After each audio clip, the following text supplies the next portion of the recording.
Hello, my name is Emre Ekici, and I'm currently a PhD candidate in music at the University of Otago, Dunedin, New Zealand. My research concerns the producer's role as a communicator in classical music production. Today, I will be presenting one aspect of my work, mainly relating to the role of the producer in some specific contexts. Before going into the details of my research, I will give you some background information. During my master's, I decided to record classical music for my final project. It wasn't my first time recording classical music, but I wouldn't consider myself experienced at that point. I studied the reference pieces, set up all the mics, welcomed the performers. When the performers stopped performing, I found myself unsure of what to say to them. I knew what I wanted to say intrinsically, but I didn't know how to convert this into helpful feedback.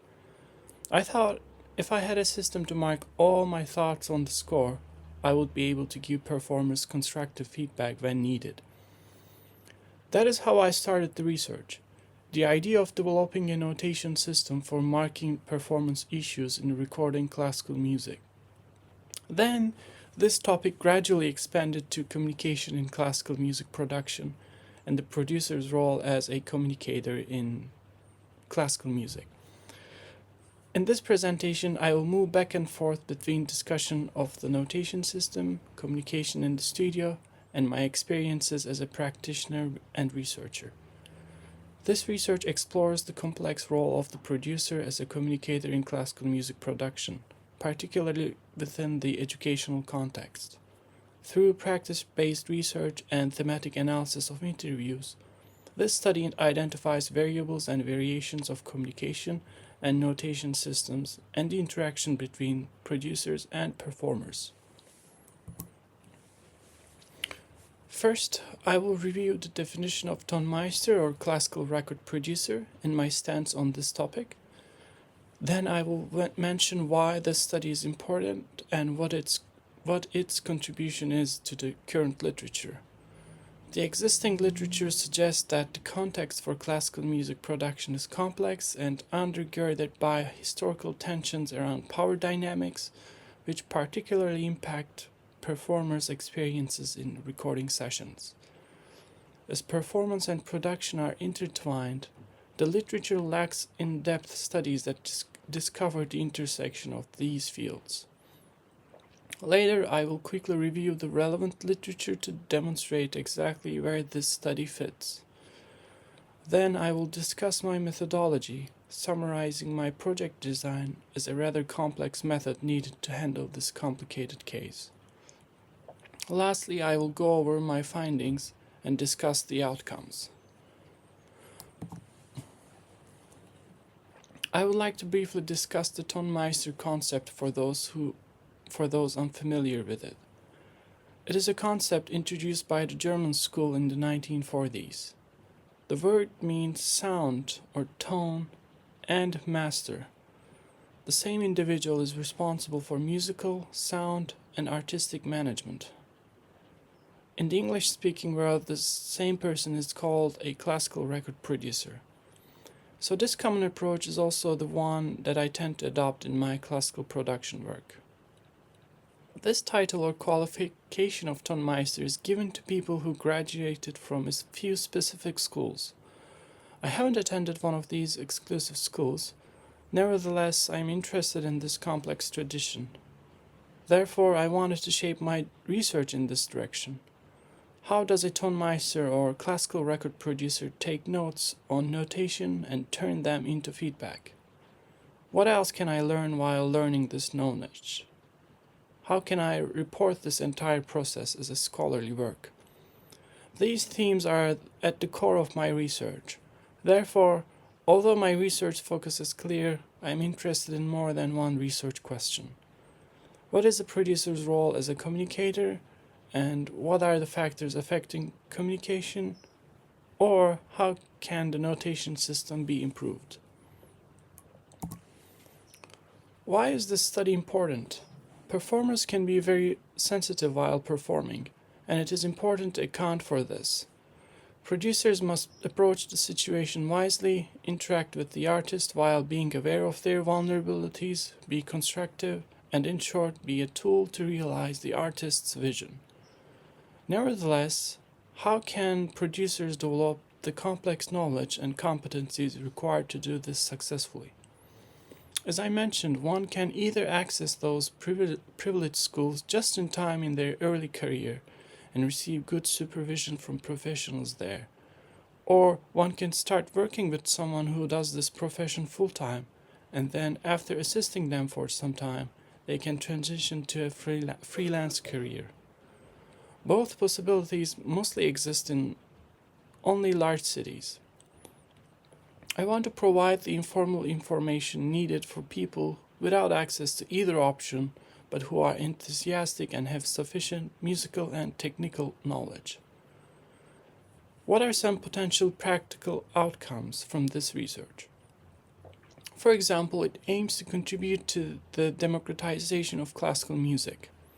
Designing, testing, and transparently transferring the notation system benefits students, beginners, and those interested in the intersection of music, sound recording, and design.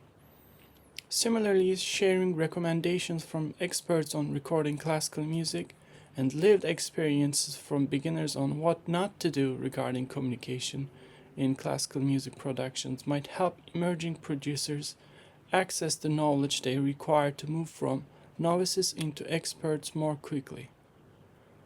However, we wanted the research to be more than just a practical contribution. First, I will touch upon the challenging nature of classical music performance because these issues manifest in communication. In addition, this project, which started as a notation system, provided a discussion ground because it allowed us to observe, try, and develop multiple approaches. Even though the idea of developing a notation system according to the needs of the music production is not very new, no one has shared this process yet. Finally, as I meet with different practitioners and evaluate my practice, I am in the process of mapping out best practices for communication and notating regarding classical music productions. Classical music production, a scenario where a recording team records a performer or performers, inevitably occurs in a social context. The roles of the music producer. Importance of the producer's role in shaping the final recorded product. One of the roles of the producer is to provide a comfortable environment through communication. There is some research on the relationship between the classical producer's role and communication, but these studies were not combined or tested with the practice of recording music. Existing research is only on popular music or its theoretical implications. Challenges of classical music performance and problem of perfection in recording classical music. Additionally, there is a negative perception of the performers, and above all, there's the stress of recording context itself. In this context, the producer's role as a communicator becomes even more important because there is a high probability of failure and when the right messages are not delivered at the right time. The knowledge presented in this research will blend interpersonal communication, applied psychology, group dynamics, and ethnography study. But I put music production at the center of the study. Therefore, practice-based research is the basis for coping with all this complexity. Practice-based research is used as the primary approach. To summarize, the practice raises questions which are investigated in the literature for further investigations during the practice. So there's a bidirectional relationship between the scholarly work and the practice. This method helps me to integrate my research design as an output of the research. I also use qualitative interviews to provide an expanded perspective related to my practice. I interviewed 33 studio practitioners who are performers, conductors, recording engineers, producers, or composers. I want to take a 360-degree approach to ensure I understand the practice entirely. Participants were from 7 countries with over 900 years of experience and 16,000 recording sessions. There is a thematic analysis of qualitative interviews.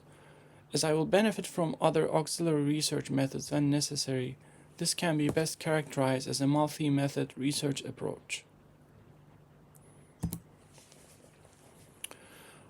The research design and project cycle can be seen in this figure. During the recording sessions, I adjust my communication style to the repertoire, personalities, and experience levels. This helps me to identify different approaches to classical music production.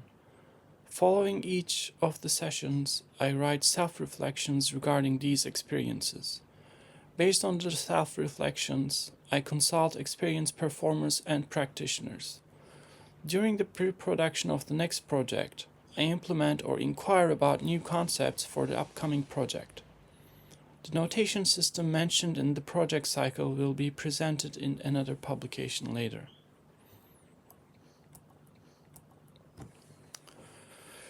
My first finding was that, to my surprise, few performers were dying to be recorded. Dunedin is a city of 120,000 people. It hosts a university that teaches classical performance, a professional orchestra, a youth orchestra, and many musical organizations. However, one factor that slows the process is that sound recording isn't thoroughly integrated in classical performance training. So recording classical music is not something that is done very often. As a newcomer, I had a hard time meeting the non-existent demand. Another finding was that although the school offered the recording experience in the studio free of charge, even piano tuning was included. Few people were interested in recording sessions. When I asked my participants who are educators, they reported similar things regarding students' perception of studio resources and institutional attitude towards studio resources. These findings were in line with signs of bad reputation regarding recording classical music among classical performers. I just experienced it. Related to the previous items, perhaps one factor I overlooked was trust. How could performers trust me when they needed more confidence in the recording process itself? Interview data, both performers and record producers, consistently suggested the importance of trust as well.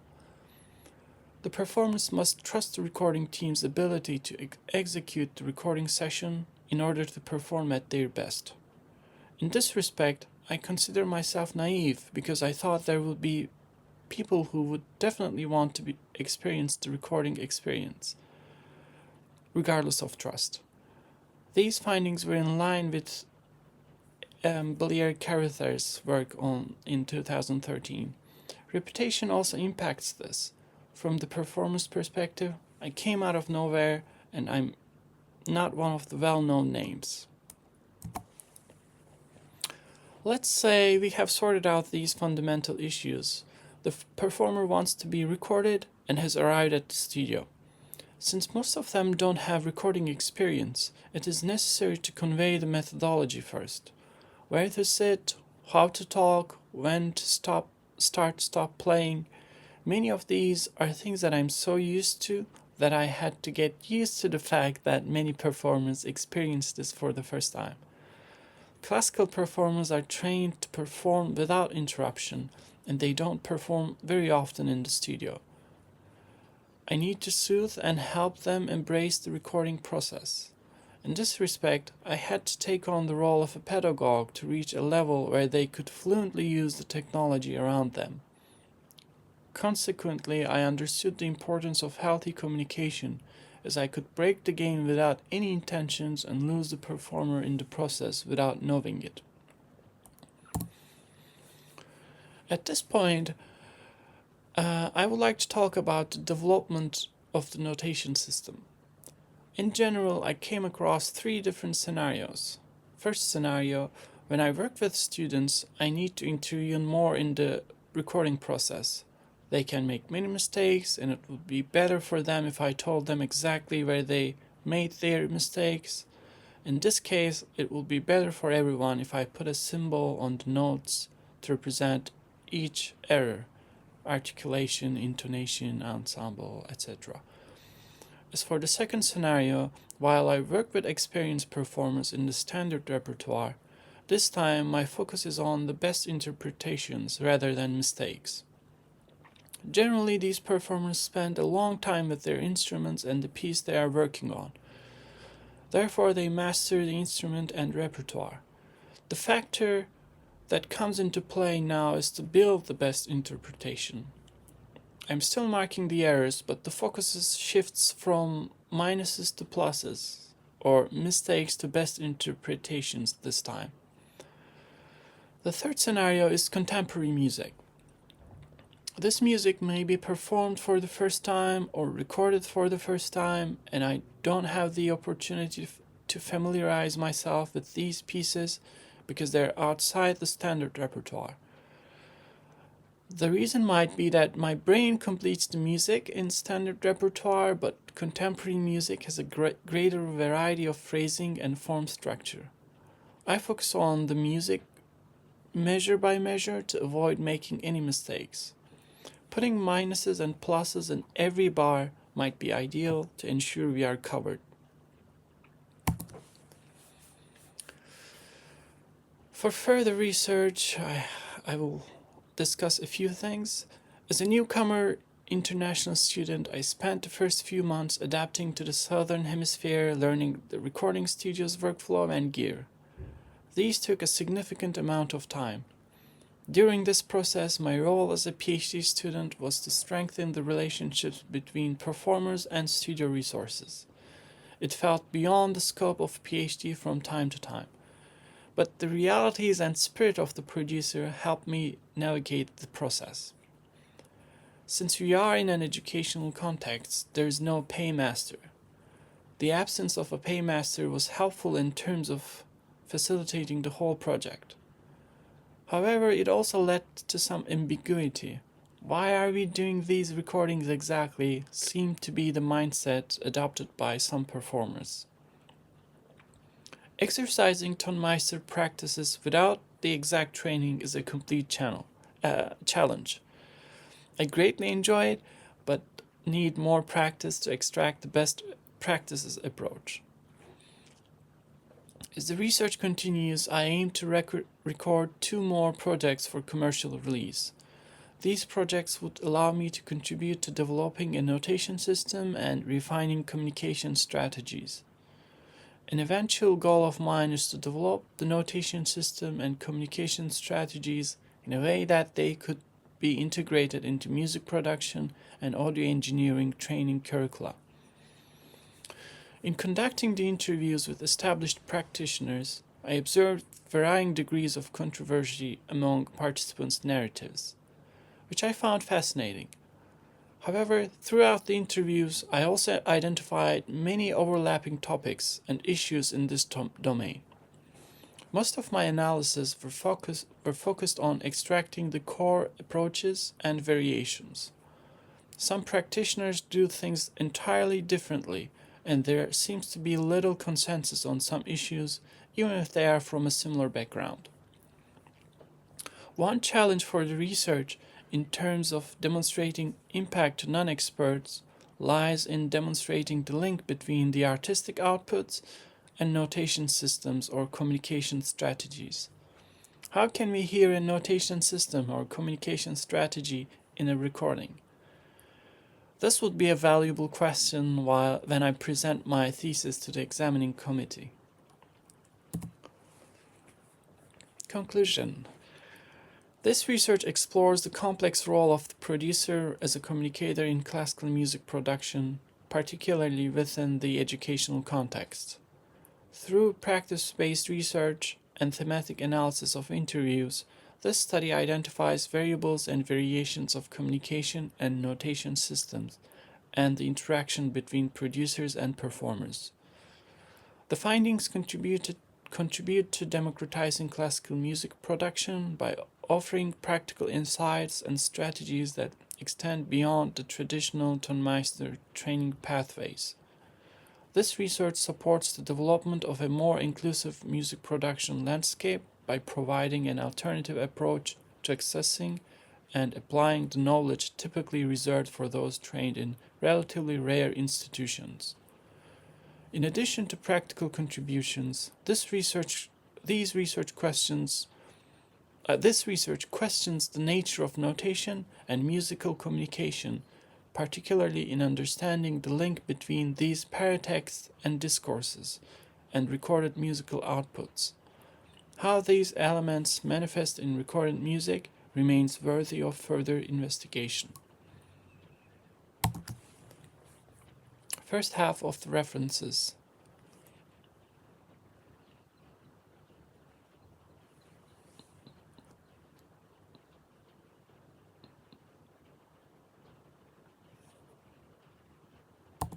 Second half of the references.